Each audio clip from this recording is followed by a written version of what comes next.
বছর পূর্ণ হওয়ার আগে বাইতুল মাকদিস আবার বিজয় করবে ইনশাআল্লাহ। ইনশাআল্লাহ বলেন। আমাদের সবচেয়ে বড় শত্রু ইহুদি এবং খ্রিস্টান, কাফের, মুশরিক, বেঈমান, তাগুত। এখন আমরা ইসরায়েলের জন্য মায়া কান্না করি, এই ফিলিস্তিনের জন্য কান্না করি, করি না? ফিলিস্তিনের জন্য আমাদের মায়া আছে না নাই? জোরে বলেন। গাজাবাসীর জন্য আমাদের মায়া আছে না নাই? রাফাবাসীর জন্য আমাদের মায়া আছে না নাই? গাজার জন্য যেমন আমাদের মায়া আছে, রাফার জন্য যেমন আমাদের মায়া আছে, কুদসের জন্য যেমন আমাদের মায়া আছে, বাইতুল মাকদিসের জন্য যেমন আমাদের মায়া আছে, জেরুসালেমের জন্য যেমন আমাদের মায়া আছে, আপনাদেরকে জানতে হবে, আপনাদেরকে বুঝতে হবে, আমাদের দেশকে গাজা বানানোর একটা ষড়যন্ত্র চলছে। ঠিক না বেঠিক? কেমনে চলছে আমি আপনাদেরকে বুঝাই। আমাদের পার্শ্ববর্তী দাদাদের একটা রাষ্ট্র আছে না নাই? জুড়ে বলেন, আমাদের পার্শ্ববর্তী দাদাদের একটা রাষ্ট্র আছে না নাই? পৃথিবীর সবচেয়ে অসভ্য যে কয়েকটা রাষ্ট্র আছে তার ভিতরে অন্যতম হলো ভারত। আমাদের দেশে হিন্দুদের উপর কোনো অত্যাচার হয়? বলেন, জুড়ে বলেন। আমাদের দেশে হিন্দুদের মন্দির কেউ ভাঙচুর করে? আচ্ছা, আপা যখন গেল জামাই বাড়ি, শ্বশুর বাড়ি, আপা যাওয়ার পর আপনাদের নরসিংদীতে, আপনাদের মাধবদীতে হিন্দুদের মন্দির আছে না নাই? জুড়ে বলেন। তো হিন্দুদের মন্দিরে আপনারা আক্রমণ করছেন? কোন হুজুর আক্রমণ করেছে? কোন সাধারণ মানুষ আক্রমণ করেছে? কই নাই, কেউ করে নাই। পৃথিবীতে সবচেয়ে সংখ্যালঘুরা পৃথিবীর যে কয়েকটা রাষ্ট্রের সবচেয়ে বেশি নিরাপদ, তার ভিতরে অন্যতম একটা রাষ্ট্র হলো বাংলাদেশ। কিন্তু দেখেছেন আমাদের পার্শ্ববর্তী রাষ্ট্রে মুসলমান সংখ্যা কম, সংখ্যালঘু।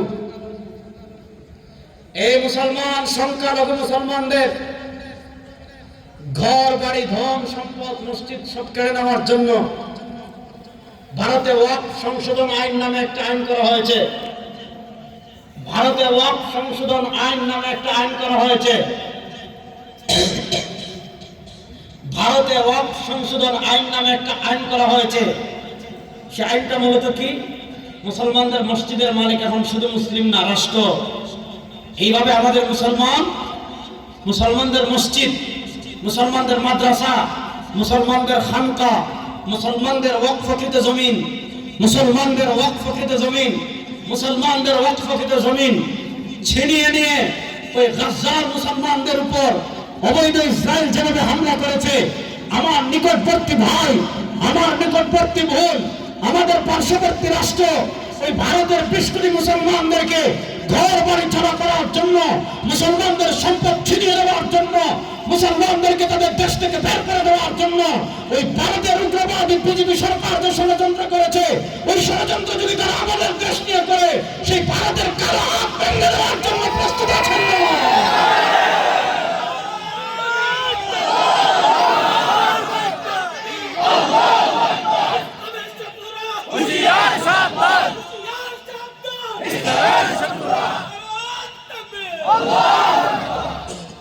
আজকে এখানে শেখে চরমনায় আসবেন ইনশাআল্লাহ, বলেন ইনশাআল্লাহ, বলেন না ইনশাআল্লাহ। তিনি বলেছেন কি? তিনি সোহরাওয়ার্দী উদ্যানে বলেছিলেন যে ভারতের সাথে আমরা লাগবো না, আমরা নিজেদের পক্ষ থেকে এখন লাগবো না কারোর সাথে, কিন্তু তারা যদি আমাদের সাথে লাগতে চায়, মানবদের মুসলমান যুবক যারা আছে হাত তোলো, কেউ যদি লাগতে চায় রেডি আছে তো ইনশাআল্লাহ? আমার মুরব্বী বাবারা তো সবার আগে বের হবে ইনশাআল্লাহ। এই পাগড়ি এখন মাথায় ইনশাআল্লাহ।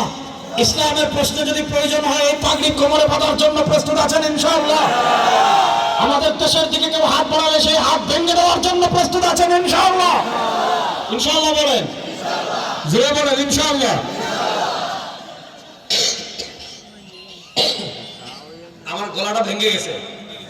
আমাদের ওই 7 তারিখ জাতীয় উলামা শাইখ আইম্মা পরিষদের ফিলিস্তিনের সাথে মিছিল ছিল, বিশাল মিছিল। খুব জজবা ফিলিস্তিনের জন্য তো একজন বাইতুল মোকাররম থেকে মিছিল দিয়ে শহীদ মিনারে গেছে। আমার গত পরশু আমার বড় প্রোগ্রাম ছিল মার্চ ফর আজাদ, এটাতে অনেক পরিশ্রম করেছি, মিছিল দিছি, স্লোগান দিছি, এখন গলা বসে গেছে, কথা বলতে কষ্ট হয়। বুদ্ধিবৃত্তিক ভাবে আমাদের উপর এক নাম্বার যে আগ্রাসন চাপিয়ে দিয়েছে, সে আগ্রাসনের নাম ন্যাশনালিজম তথা জাতীয়তাবাদ। কি চাপিয়ে দিয়েছে? জাতীয়তাবাদ, ন্যাশনালিজম। জাতীয়তাবাদ নিয়ে আমি একটু আলাপ দিই। আমাদেরকে তারা শেখায় আমরা জাতিগতভাবে বাঙালি। যারা বলবে আমরা জাতিগতভাবে বাঙালি, এরা ভারতের দালাল, এরা মোদির দালাল। বুঝবেন, যারা এটা শিখাবে যে আমাদের জাতীয় পরিচয় আমরা বাঙালি, যারা এটা শিখাবে আমাদের জাতীয় পরিচয় এটা ওইটা ওইটা ওইটা ওইটা, বুঝবেন এরা ভারতের দালাল। আমাদের জাতীয় পরিচয় বাঙালিও না, আমাদের জাতীয় পরিচয় বাংলাদেশিও না। ভালো করে বুঝবেন, বাংলাদেশি এটা আমাদের দেশীয় পরিচয়।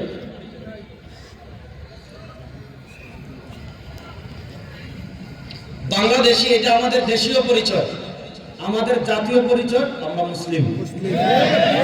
আমাদের জাতীয় পরিচয় আমরা নবী করিম সাল্লাল্লাহু আলাইহি ওয়াসাল্লাম বলেছেন, আল মুসলিমুনা কাজাসাদিন ওয়াহিদ। তুমি মুসলিম বাংলাদেশি হও, তুমি মুসলিম আমেরিকানি হও, তুমি মুসলিম আফগানি হও, তুমি মুসলিম তুর্কি হও, তুমি মুসলিম উজবেকি হও, তুমি মুসলিম মিশরি হও, তুমি মুসলিম আরাবিয়ান হও, তুমি মুসলিম সিরিয়ান হও, শোনো, তুমি যেই বর্ণের হও না কেন, যেই দেশের হও না কেন, যেই গোত্রের হও না কেন, তোমার সবচেয়ে বড় পরিচয় তুমি মুসলিম। তার মানে আমাদের জাতীয় পরিচয় আমরা জোরে বলেন, আমাদের জাতীয় পরিচয় আমরা, এই যুবকরা বলেন না, আমাদের জাতীয় পরিচয় আমরা, এর বাইরে আমাদের আর কোনো জাতীয় পরিচয় নাই। এখন বলতে পারেন তাহলে বাংলাদেশি কি? এটা আমাদের দেশীয় পরিচয়। আমাদের পরিচয় দেওয়ার জন্য দেশীয় পরিচয়। শুনেন, আল্লাহ নবী সাল্লাল্লাহু আলাইহি ওয়াসাল্লামের কাছে দেশ থেকে ইসলাম বড়। দেশ বড় না ইসলাম বড়?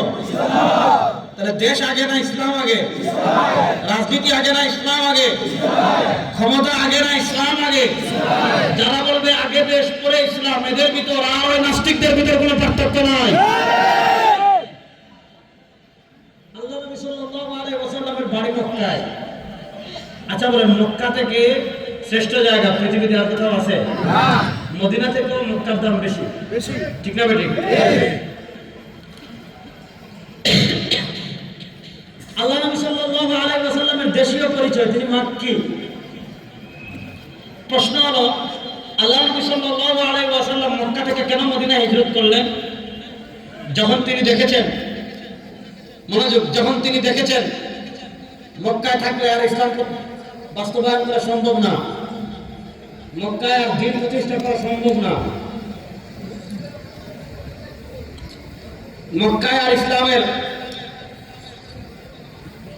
মৌলিক বিধানাবলী প্রতিষ্ঠা করা সম্ভব না।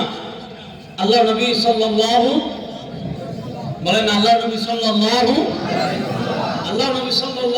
আলাইহি ওয়াসাল্লাম তখন মক্কা থেকে মদিনায় হিজরত করে আমাদেরকে মেসেজ দিয়েছেন, আমাদেরকে বার্তা দিয়েছেন, আমাদেরকে এই খবর দিয়েছেন, আমাদের কাছে দেশের চেয়েও ইসলাম বড়। বলেন, আমাদের কাছে দেশের চেয়েও ইসলাম। বলেন, আমাদের কাছে দেশের চেয়েও ইসলাম। বলেন, আমাদের কাছে দেশের চেয়েও ইসলাম। আজকে আপনার কাছে নেতার চেয়ে ইসলামের চেয়ে নেতা বড় হয়ে যায়। আজকে আমরা তো এমন প্রজন্ম নিয়ে শুনেন, আল্লাহ নবী সাল্লাল্লাহু আলাইহি ওয়াসাল্লাম যখন দেখেছেন মক্কা ইসলাম আর সম্ভব না, মক্কার কাফেররা যখন সরওয়ার দু আলম তাজদার মদিনা